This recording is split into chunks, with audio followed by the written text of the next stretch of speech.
Сайн байцгаана уу? AI-ыг ашиглан хэрхэн олон улсын хөтөлбөрийн хичээлийн төлөвлөлт болон хичээл заах презентацийн их талаар ярья. За тэгэхээр эндээс энэ PDF файлаас 13-аас 24 хуудас гэж байгаа юм. Тэгэхээр эндээс яг тэр файлыг бас задлж болж байгаа юм. Тэгэхээр эндээс split PDF буюу I love PDF-с салгаж болно. Саяны PDF-ийг мөн нийлүүлж болно. За тэгээд page range нь 578 хуудастай байгаа учраас 13-аас 24 гэт ингээд салгачих ихний ажил. За тэгээд split. За ингээд splitсэн файл татаад авангууд accuracy гэдэг хичээл байх ёстой. За accuracy гэдэг хичээлээ харчий. За тэгэнгүүт number and language accuracy гэдэг. За нэг ийм одоо бодолттой ийм ном байгаа юм байна. За энэ хичээлийг одоо хичээлийн төлөвлөлтийн тулд ChatGPT руу очоод за тэгээд одоо би математикийн IGC essay 058 за математик хичээлийн төлбөр бичих. За ингээд шинэ натаа төсөл үүсгэе. За тэгэнгүүт ингээд тухайн хөтөлбөрийн талаар зөвлөгөө орж ирж байна. За core бол extended түвшний сургалтыг бэлтгэн ийм байна. Number 2 агуулга ийм байна гэд. За ингээд core нь бол grade C-гээс G-ийн хооронд байна. Extend нь E-гээс A-гийн хооронд байна. Ийм тоонууд үзнэ. Хичээлийн бүтэц бол нэг ийм байна. За тэг үнэлгээ ийм байна. За сургалтын бие даалтын судалгааны сэдв ийм байна. Weekly scam гот. За ийм хийж болох уу гэж байна. За одоо энэ төр нэмэх нь гээд файл хавсрах гээд B C хичээлийн төлөвлөлт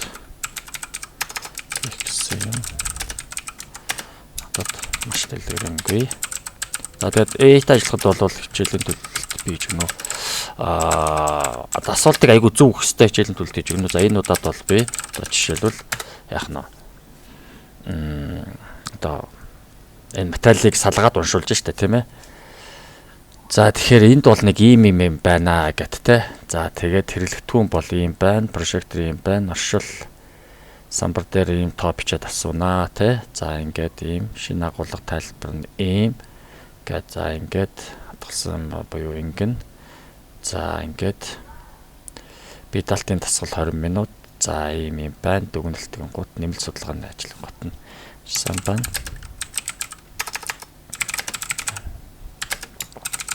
Хичээлийг яг энэ гарын авлагаас номноос цахим номоос сурагчдаар бодлого бодуулах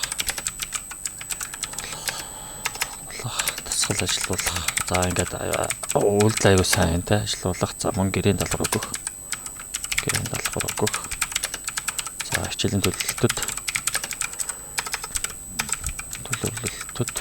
шинэ үйл ажиллагаа номер хичээлийн үе шинэ үйл ажиллагаа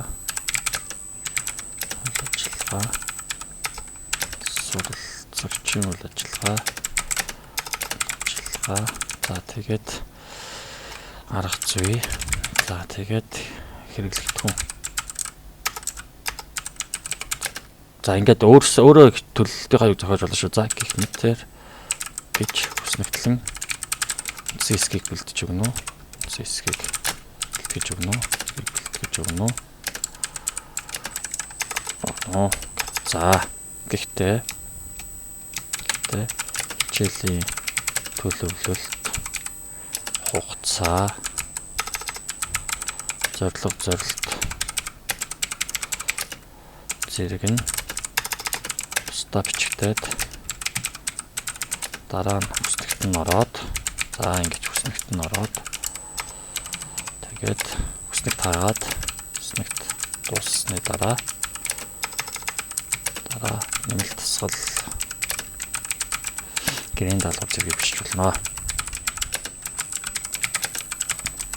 За ингээд нэг бидний нэг ерөнхийдөө мэддэг одоо юу гэдгийг нэг тийм ээлжижил хөтөлбөрийн дагуу олгож үзье.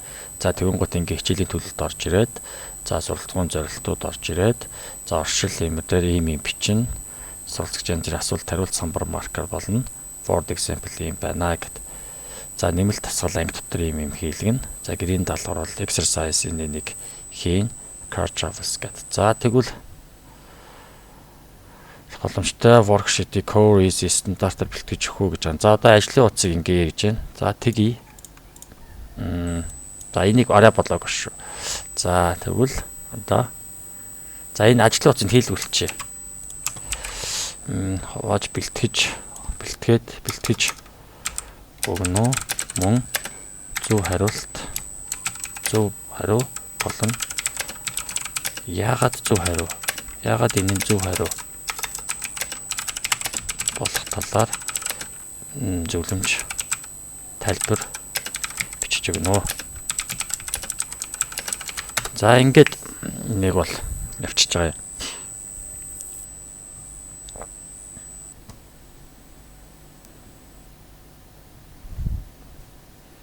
За ингээд 1030-аас 4000. За ингээд нөгөө хүүхдэд бас заа гаргаж зүйд ороход амар болчдөг. За нэг персентаж болоход амархан болчихно.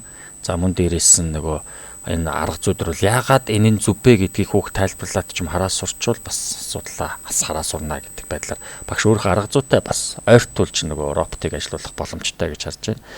За одоо жишээлбэл хард хэсэг дээр бол те ийм байна гэдэг гут nearest minimum significant feature-ийн тайлбар бол ийм байна гэдэг. За ингээд дүгнэлт бол стандарт төвшин, extend төвшин гэдэг. Баярлалаа. Хичээлийн төлөвлөгөөг англи болон монгол хэлээр бүгдийг оруулаад дахиад дэлгэрэнгүй шүү. Тэгэхгүй бол энэ авчилж дэлгэрэнгүйгээр юу ч орхилгүйгээр бэлтгэж тусад нь дэлгэнэ үү гэдэг. За инхээр одоо нөгөө хичээлийн төлөлтөд чинь нэг файл болгоод тэгтээ юм орхигдуулахгүйгээр Монгол дээр авчих. За энийг нь хуулаад Word болгож. Тэгээ шууд эндээс Word гаргахаар хэлбэршүүлчихдээ. Тэгэхээр эндээсээ татаж аваад Word-ийн файл болгох нь илүү үр дүнтэй. За англи хэл дээр юм байна гэт те. За addition гэсэн гэрийн талаар нэ гэт. За тэгвэл одоо worksheet-ийг мөн нэмж баяжуулаад гэж. Баяжуулаад 3 төвшөнд англи болон монгол хэл дээр бэлтгэж өгнө. За ингээ хос хэл дээр хичээл заах хичээлийн бэлтгэл гэсэн үг. Хэл дээр бэлтгэж өгнө. За ингээ авчи. За тэгэхээр түрүүнийх ороод ирж байна. Тайлбар нь ийм байгаа учраас гэдэг арай хэлбэршуул авчиж байна те. Багш арга зүй зориулаад. За ингээд дунд. За тэгээд extend буюу хүн төвшин. За ингээд өөрөө тайлбарлууд дээр ингээд аваа явчихна. За хоёр хэл дээр инглээ. Одоо энэ хичээлийг заах багшийн PowerPoint presentation-ыг бэлтгэж өгнө. За ийм байдлаар хичээлийн бэлтгэлийг аваад өгч болно.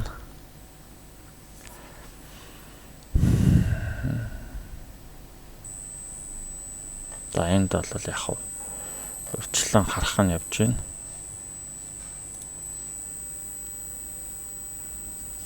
За шууд PowerPoint-аа ингэ бэлдүүлж болж байна гэсэн үг те.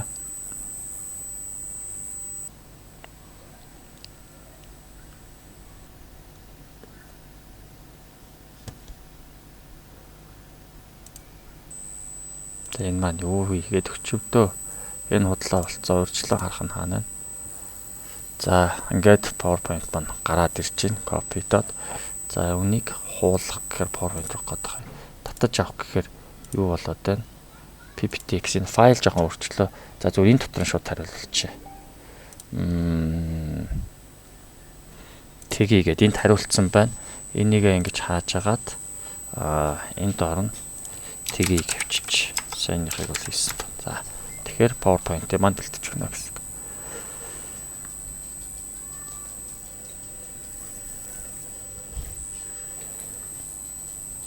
За ийм байдлаар нэг хичээлийг нэг 10 минутанд за төлөвлөлттэй нь, дасгал даалгавартай нь, PowerPoint-тай нь, зөв хариутай ч юм уу. явцсан. За энэний араас бол явцсан үнэлгээг нь хийлгэх гэж бас явж болно. За энэ зүгээр хамгийн энгийн хэлбэрэнд байгаа. За яг 100% англи дээр заана гэвэл бас өөр бэлэн сайтууд бол байдаг байгаа. За үүнийг аваад дараа нь дизайн дээр нь оруулдаг ч юм уу те темплейтэнд оруулах, өөрийн сургуулийн онцлогт харуулад хийх. За баяжуулах, сайжруулах арга бол байж болно. За одоо ингээд энэ файл ингээд явж байна. За тэгэхээр үүнийг жоохон энэ PowerPoint-ийг тэр баяжуулаад англи, монгол хос хэллэлээр болгон за болгож өгнө. Мөн worksheet-ээс оруулаад үнэлгээ хийх, хариугаа харуулах. Зөв хариу харуулах. Хичээлд ашиглах. Хот хэлбэр болгож нийлүүлээд нэг сайхан нэг PPT хийж өгнө. За ингээд асуучих. За ингэх юм бол яах нь вэ? Бас нөгөө өмнө яг энийг хичээлийг ингээд хийж байхдаа өөр юм асуухгүйгээр яг тэр хичээлийн ингээд фокуслаад яг тэрний хадлаар асуугаад байвал айгуу сайн гаргаж өгдөг байх. Тэгэхээр ийм байдлаар нь яах нь хичээлүүдээ бас ингээд ороод ирж болно л гэсэн үг л дээ. За ингээд бас нөгөө бид нар чи яг унган англи хэлээр зааж чадахгүй учраас тийм ээ. Бас нэг ийм байдлаар багш бас хэлээ сайжруулах ч юм уу дуудлага янзлах боломжтой бол. За үүний дараа бол үнийг яг нь оруулаад хичээлдээ ашиглах боломжтой болгож ирнэ гэдгийнх нь оронд лого тавьдаг ч юм уу. Ингээ хасчиж болно шүү дээ тийм ингээд. За ингээ үүнийгээ дараа нь өөрөө янзлаад ингээ явах боломжтой байгаа. За ингээд бүгдэнд нь амжилт хүсье. Багшинтай ойр хичээл оруулах болно. Гарал тавьсанд баярлалаа.